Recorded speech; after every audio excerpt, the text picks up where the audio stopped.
Assalamualaikum warahmatullahi wabarakatuh. Alhamdulillah, salatu wassalamu ala rasulillah sayyidina Muhammad ibn Abdillah wa ala alihi wa sahbihi wa man tabi'ahu wa walah. La hawla wa la quwata illa billah, amma ba'du.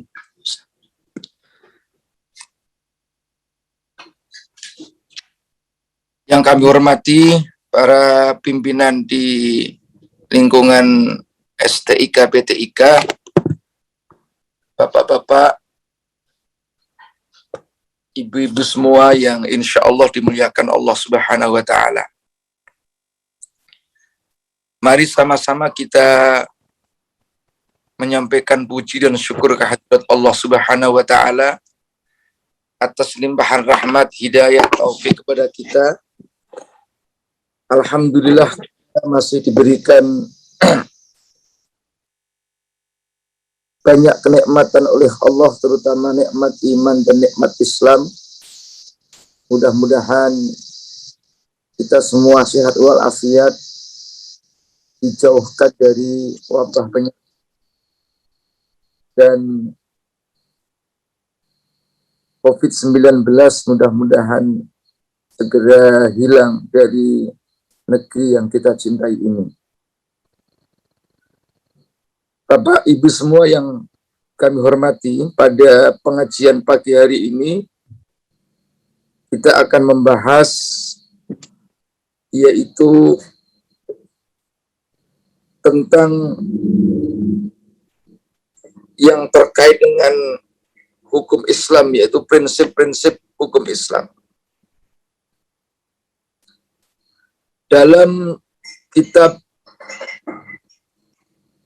Tarikh Tasyri', sejarah perundang-undangan hukum,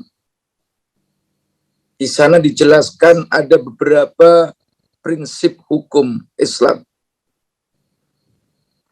Yang pertama adalah yang dikenal dengan teori Adamul Haraj.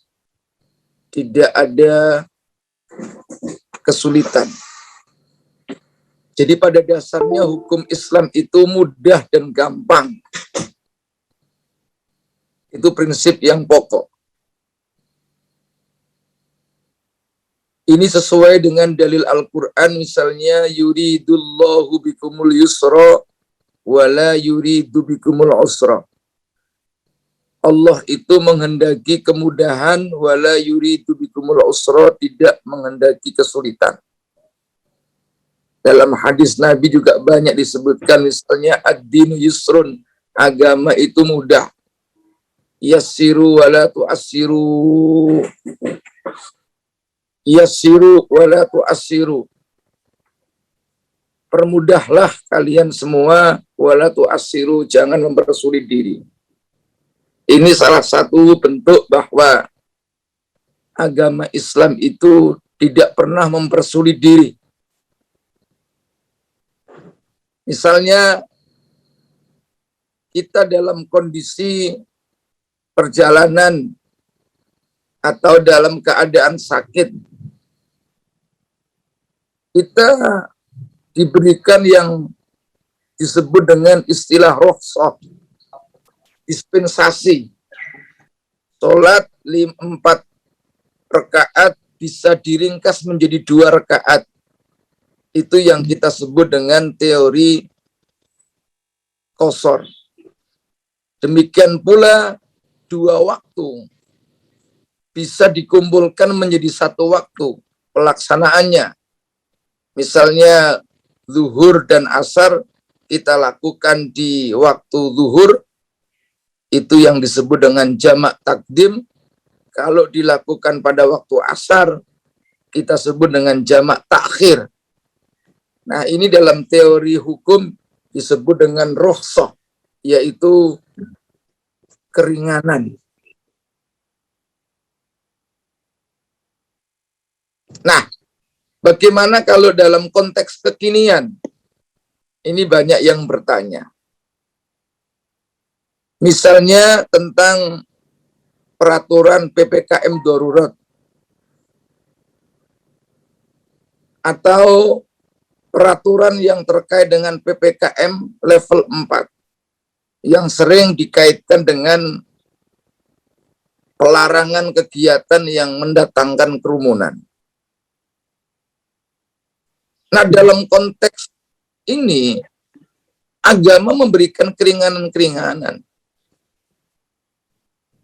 Jangankan dalam situasi pandemi model seperti ini, hujan lebat saja, kita ini hujan misalnya, hari Jumat, itu para ulama membolehkan tidak usah sholat Jumat, tapi hanya sekedar sholat zuhur di rumah. Karena hujan besar. Nah, ada yang nanya kadang-kadang, bagaimana itu kok Jumatan nggak boleh? Bukan karena tidak bolehnya, tapi sekarang ini kita sedang mendapatkan ujian yang namanya hujan virus. Ya. Jadi hujan air saja itu bisa seseorang mendapatkan rukhsah, keringanan atau dispensasi. Tidak wajib Jumatan, tapi boleh sholat zuhur di rumah, apalagi hujan virus. Nah ini kadang-kadang orang salah dalam menyikapi masalah. Tidak ada aturan yang menyetop orang beribadah, tetapi dalam kondisi tertentu itu harus ada solusi. Sehingga pemerintah misalnya menghimbau untuk tidak melakukan kegiatan di masjid, di tempat-tempat ibadah yang mendatangkan kerumunan. Alasannya apa? Karena bisa jadi kerumunannya bukan sholatnya, ibadahnya. Kerumunan yang tidak terkontrol itu bisa jadi akan mendatangkan masalah. Oleh karena itu, kita boleh mengambil yang namanya rukhsah, keringanan-keringanan. Dan bahkan melatih diri kita supaya kita ini belajar banyak beribadah, ya, menjadikan rumah kita sebagai masjid, tempat-tempat ibadah. Nabi juga menyatakan ju'ilat liyal ardu masjidan. Semua tanah bumi ini dijadikan masjid, dijadikan tempat sujud. Jadi orang dalam keadaan pandemi sholat di rumah itu tidak mengarungi pahala sedikit pun, ya. Nggak usah khawatir nanti pahalanya kurang. Karena apa? Kondisinya kondisi pandemi. Dan itu diperbolehkan dalam kajian fikih. Karena apa? Dalam situasi pandemi. Sebagaimana fikih mengatur kondisi-kondisi yang lain, ketika kita dalam keadaan sakit, maka boleh tidak Jumatan, cukup sholat Jumat di rumah. Bahkan boleh dalam kondisi tertentu menjamak sholat, mengumpulkan 2 waktu menjadi 1 waktu, atau mengqashar dari 4 rakaat menjadi 2 rakaat. Jadi jangan lalu mempersulit diri. Nabi mengatakan wala tu'assiru, jangan kalian mempersulit. Kalau ada yang mudah, ngapain nyari-nyari yang sulit? Apalagi sampai berargumentasi, menyalahkan, menuduh seakan-akan pemerintah itu menyetop orang beribadah ke masjid dan lain sebagainya. Jadi ulama-ulama dunia itu sepakat itu. Dalam kondisi tertentu boleh orang tidak ke masjid, apalagi kalau sudah pemerintah yang mengeluarkan. Jadi dalam bahasa hukumnya adalah hukmul hakim ilzamun rufi al-qalam. Ketetapan penguasa itu bersifat mengikat. Tidak boleh lagi ada perbedaan-perbedaan. Saya sering mengatakan semalam misalnya dalam pidato saya di depan gubernur melalui online, saya mengatakan bahwa mengikuti aturan pemerintah dalam hal ini PPKM, baik itu darurat maupun level 4, itu sama dengan mengikuti aturan agama. Kalau kita harus taat kepada aturan agama, kita harus pula taat kepada aturan yang dibuat pemerintah. Dengan catatan, aturan pemerintah itu tidak bertentangan secara prinsip nilai-nilai agama. Nah, apa yang diaturkan, yang tertera dalam aturan semuanya adalah karena limaslahatil ummah, untuk kemaslahatan manusia, maka kita harus mengikuti aturan-aturan pemerintah. Jadi aturan pemerintah itu ilzamun, memberikan putusan tetap, ya, mengikat, rufi al-qalam, harus dihilangkan dari perbedaan-perbedaan. Ini dalam prinsip hukum Islam. Jadi banyak orang yang menyampaikan pendapat mengatasnamakan Islam, tetapi kadang-kadang bertentangan dengan prinsip-prinsip hukum Islam itu sendiri. Jadi banyak hal yang diatur dalam agama, prinsipnya seperti apa? Nah, prinsipnya adalah kemudahan. Namun demikian, kita nggak boleh tayassur. Tayassur itu nganggap enteng, ya. Sudahlah, dianggap enteng-enteng aja, menyepelekan, itu yang tidak boleh. Adapun prinsip mudah, iya, ya, tetapi ngegampang, kalau bahasa Jawanya itu ngegampang, membuat enteng, itu yang tidak dibenarkan. Kalau orang sudah menggampang, menganggap enteng persoalan agama, nanti lama-lama ajaran agama akan ditinggalkan karena menganggap enteng. Adapun agama itu mudah, iya. Apalagi kalau kita, ya, misalnya dalam situasi ya tidak normal, itu banyak keringanan-keringanan yang bisa kita ambil dari prinsip hukum Islam itu sendiri. Itu yang pertama yang kita sebut dengan adamul haraj.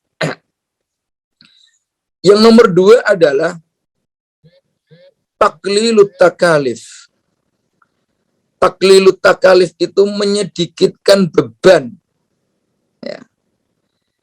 Jadi, apakah agama itu beban? Nah, persoalannya. Beban itu penting, saya katakan, dalam kehidupan kita dan dalam beragama. Dalam kehidupan kita misalnya, Bapak sebagai ASN Polri misalnya, harus ada beban berupa tanggung jawab, ya, yang harus dikerjakan. Kalau nggak dikasih beban, bahaya nanti. Tidak ada alat ukur sebuah ketaatan seseorang. Misalnya beban sebagai dosen harus melakukan aktivitas pengajaran, berapa SKS, pengabdian masyarakat, penelitian, itu beban yang diberikan kepada dosen. Beban yang diberikan kepada Polri sebagai abdi negara juga ada. Misalnya berapa jam dia harus tugas, walaupun sedang mengikuti pendidikan misalnya, ada beban-beban tertentu. Ya, termasuk kita melanjutkan pendidikan itu adalah beban. Jadi beban itu penting. Bahkan kita naik kendaraan pun, naik mobil itu kalau mobil kita kosong blong, tidak ada bebannya, maka bisa jadi nggak enak mobil kita ini.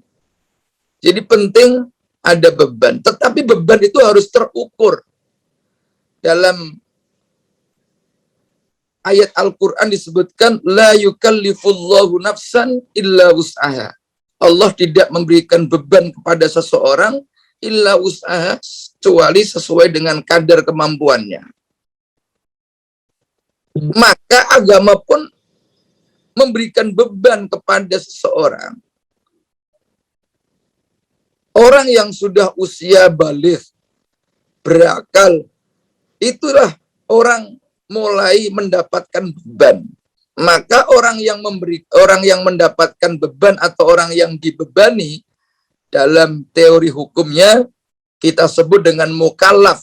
Mungkin Anda semua sering mendengar mukallaf, ya. Mukallaf itu siapa? Orang yang diberikan beban. Jadi ketika kita sudah usia akil balik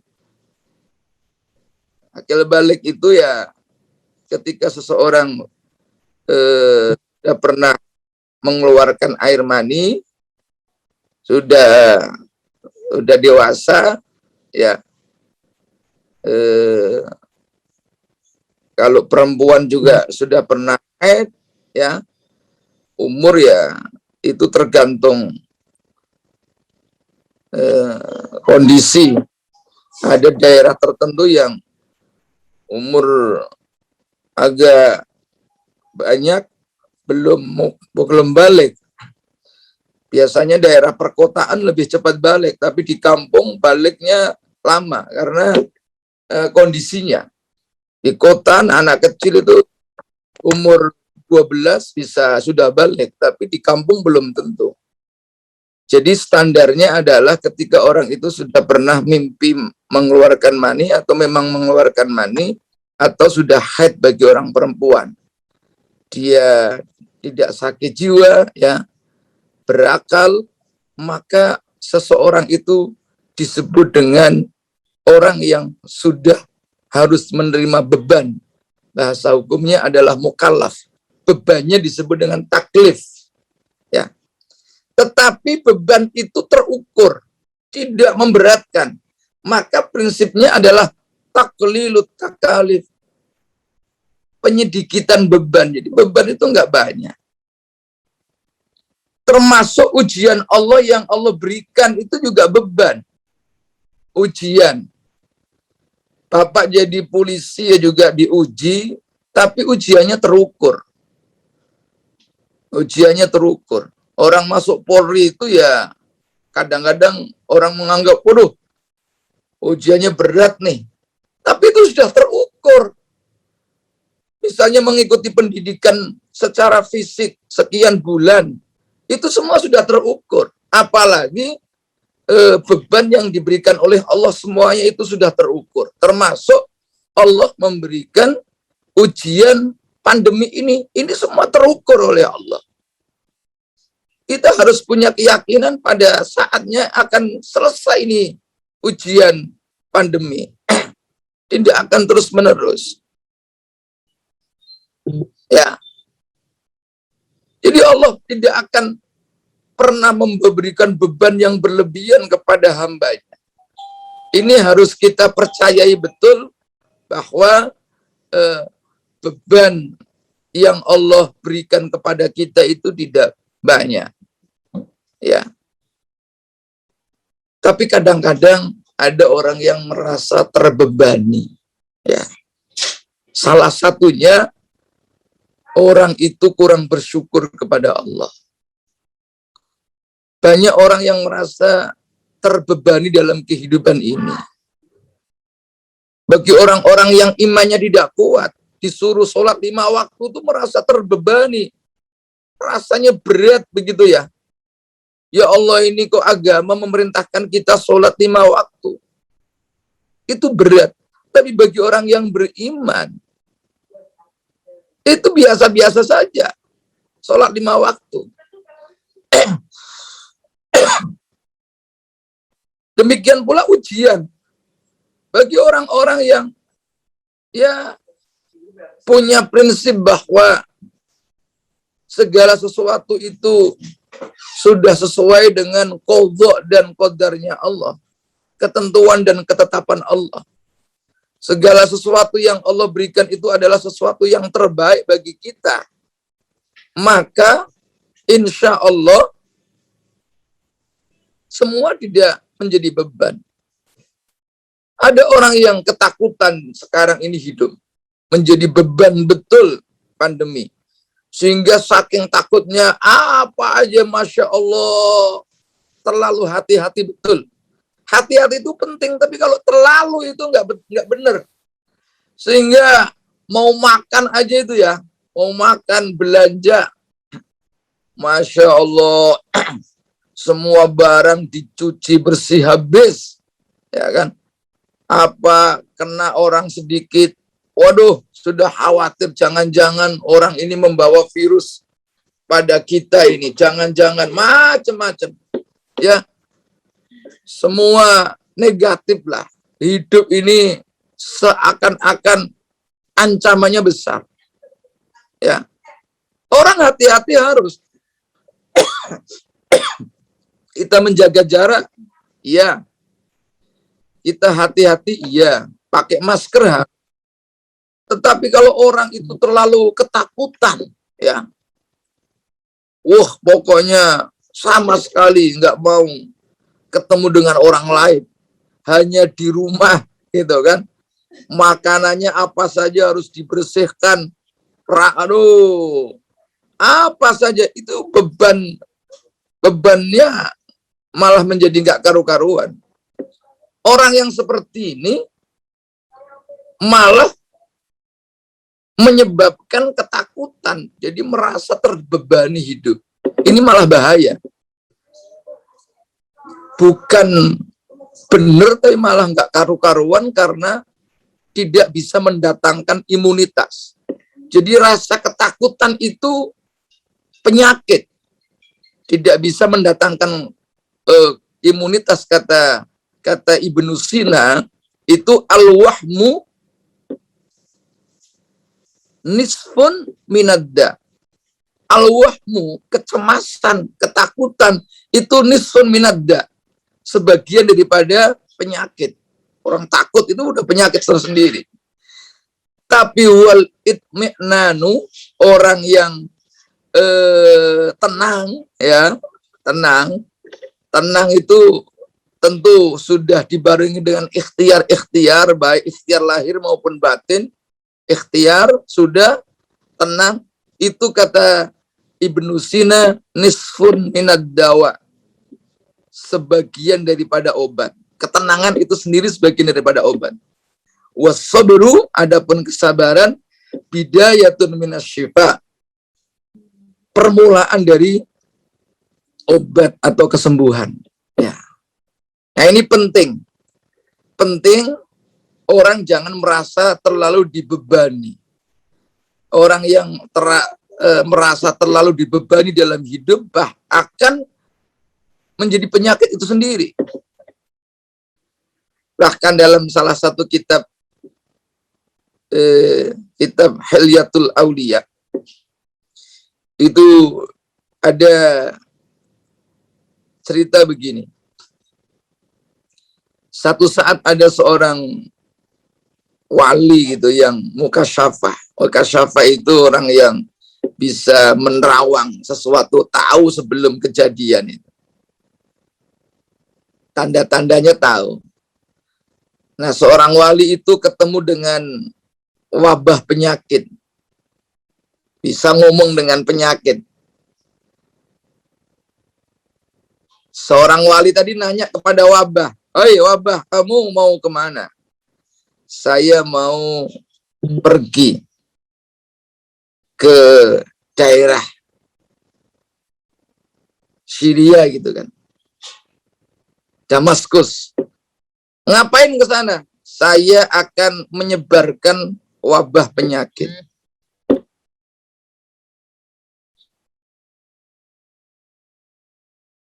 "Berapa yang akan mati nanti?" ya kira-kira 5.000-an lah. Jadi 5.000 target wabah penyakit. Dalam waktu kurun wabah itu 2 tahun akan menyebabkan kematian sekitar 5.000. Begitu waktunya sudah lewat 2 tahun, wabahnya kembali lagi, ketemu lagi dengan wali tadi. Ditanya lagi, bagaimana wabah? Kamu sudah selesai menjalankan tugas di Damaskus? Sudah. Berapa orang yang menjadi korban? 50.000 katanya. Loh, bukannya kamu dulu mengatakan yang menjadi target korban adalah 5.000? Kok kenapa sekarang ngomong yang mati adalah 50.000? Apa kata wabah? Kata wabah ngomong begini jawabannya. Iya, yang 5.000 itu betul-betul karena kena penyakit wabah. Tetapi yang 45.000 sisanya itu karena merasa ketakutan.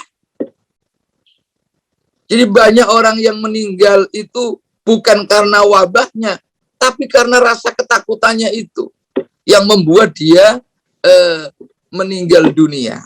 Nah, ini artinya pelajaran penting. Banyak orang yang ya bisa jadi meninggal dunia bukan karena coronanya, tapi berlebihan karena merasa ketakutan.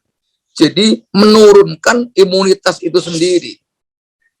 Nah, makanya tidak boleh orang yang hidup itu kok merasa terbebani, malah menjadi penyakit itu sendiri. Jadi takut mau apa-apa, takut, khawatir, takut, cemas akhirnya. Ini yang lebih berbahaya. Maka dalam prinsip hukum itu dikenal dengan taklilut takalif, menyedikitkan beban. Yang nomor 3 adalah teori yang kita disebut tadrijian. Teori tadrijian itu ada teori proses, ya. Tadriji itu bertahap, ada tahapan. Jadi hukum Islam itu misalnya tidak kok tiba-tiba memerintahkan yang berat.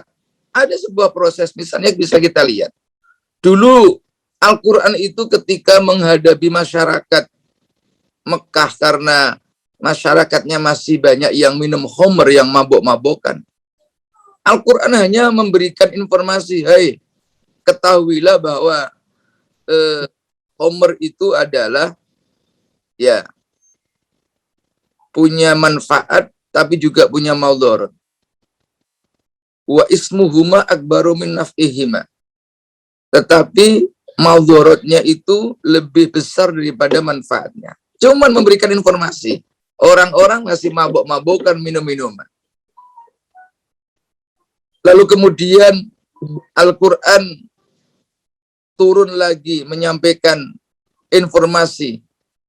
Apa kata Al-Quran? Wala taqrabus shalah wa antum sukara. Kamu jangan mabuk wa antum sukara sementara kalian dalam keadaan sholat. Jadi mabuk boleh tapi di luar sholat saja, ya kan? Tapi kalau sholat, mau sholat berhenti dulu, jangan mabuk. Nah, sedikit demi sedikit proses bertahap, baru terakhir setelah manusia itu pada sadar, Al-Quran menyampaikan innamal khamru wal maisir wal ansab, ya terus rizun min amali syaitan fastanibuh.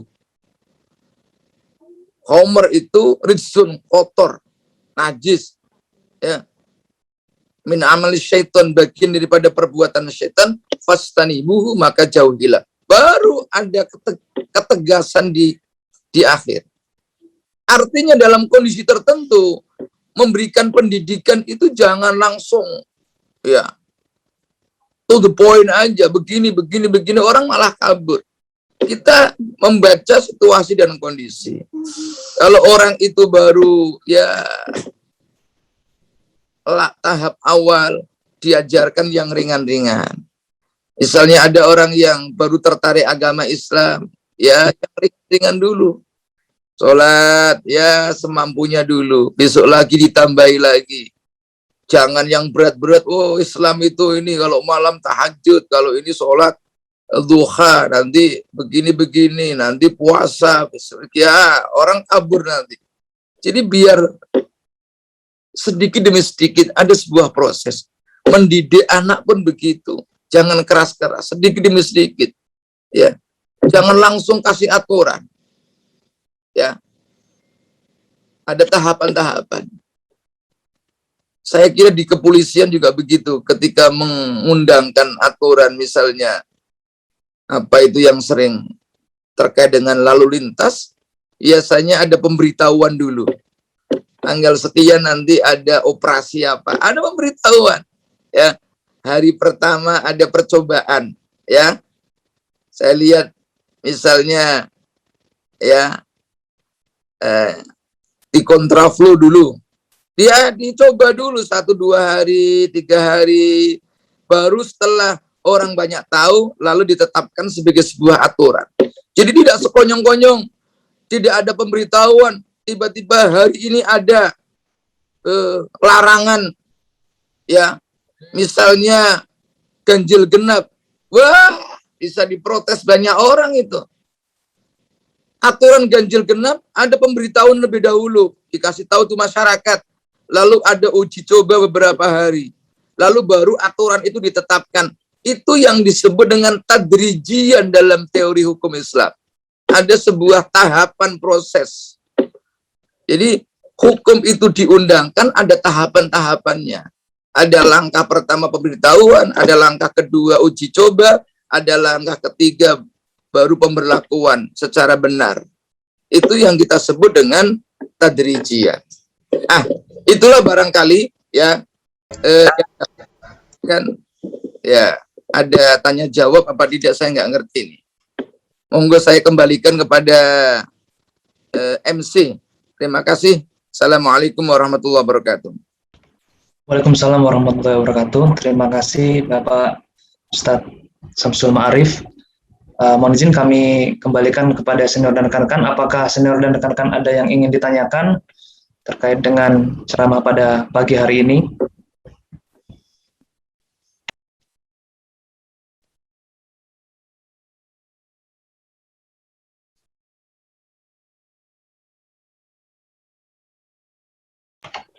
Mohon izin, apakah ada yang ditanyakan? Waktu masih tersisa kurang lebih 10 menit lagi.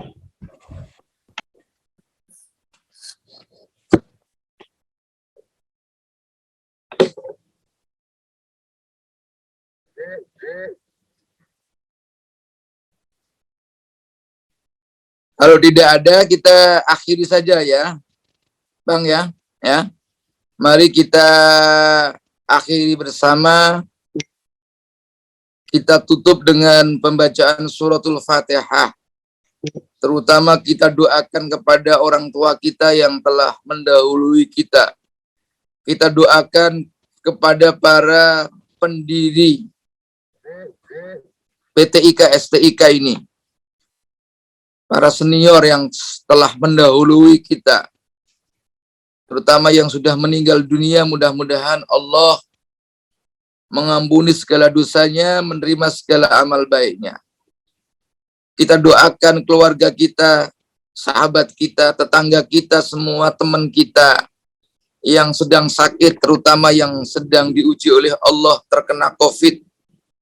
Mudah-mudahan Allah sembuhkan mereka. Kalau ada yang meninggal dunia, Allah ampuni dosa mereka. Allah terima amal mereka. Mudah-mudahan bangsa Indonesia ini kuat menghadapi cobaan. COVID segera berakhir, ekonomi mudah-mudahan ya membaik lagi seperti biasa. Ala hadhihi niyyah wa likulli niyatin shalihah wa ila hadratin nabiyil mustafa Muhammadin sallallahu alaihi wasallam wa alihi wa ashabihi wa dzurriyyati ajmain. Syai'un lillahul Fatihah. A'udzu billahi minasyaitonir rajim. Bismillahirrahmanirrahim. Alhamdulillahi Rabbil Alamin Ar-Rahmanir Rahim Maliki Yawmiddin Iyyaka na'budu wa iyyaka nasta'in ihdinas siratal mustaqim siratal ladzina an'amta 'alaihim ghairil maghdubi 'alaihim waladdallin amin. Bismillahirrahmanirrahim. Alhamdulillahi Rabbil Alamin hamdan yuwafi ni'amahu wa yukafi mazidah. Ya Rabbana lakal hamdu kama yanbaghi li jalali wajhikal karim wa 'azimi sultanik. Allahumma ighfir lana dhunubana wa liwalidina warhamhum kama rabbawna shighara wa li jami'il muslimina wal muslimat wal mu'minina wal mu'minat. Allahumma inna nas'aluka al-'afwa wal 'afiyah wal mu'afata fid dini wad dunya wal akhirah wal fawza bil jannah wan najata minan nar. Allahumma adfa'anna al-bala' wal waba' wal ghala' wal fahsya wal munkar was suyuf al mukhtalifa wal fitana ma dhahara minha wa ma batan min biladina khassah wa min min buldan muslimina amah innaka ala kulli syai'in qadir. Sallallahu alaihi wasallam Muhammadin wa ala alihi washabihi ajma'in. Subhana rabbika rabbil izzati amma yasifun wa salamun alal mursalin walhamdulillahi rabbil alamin. Terima kasih. Kurang lebihnya saya mohon maaf yang sebesar-besarnya. Wallahul muwaffiq ila aqwamit thoriq. Assalamualaikum warahmatullahi wabarakatuh. Waalaikumsalam warahmatullahi wabarakatuh. Terima kasih Bapak Kiai Haji Dr. Kiai Haji Syamsul Ma'arif atas ceramah pada pagi hari ini. Mohon izin sebelum kami mengakhiri kegiatan Mirrotal pada pagi hari ini, mohon izin Ibu Kasubag Binjah dan Ibu Kasubag Minwa, apakah ada penyampaian pada mahasiswa angkatan 78 maupun angkatan 79?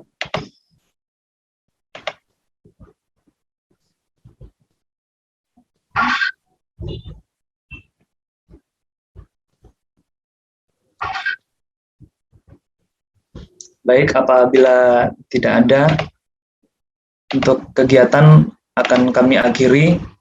Mohon izin senior angkatan 78 dan angkatan 79 dapat melanjutkan kegiatan selanjutnya, khusus untuk angkatan 79 agar langsung memasuki room Zoom kelas yang telah disediakan. Terima kasih. Wassalamualaikum warahmatullahi wabarakatuh.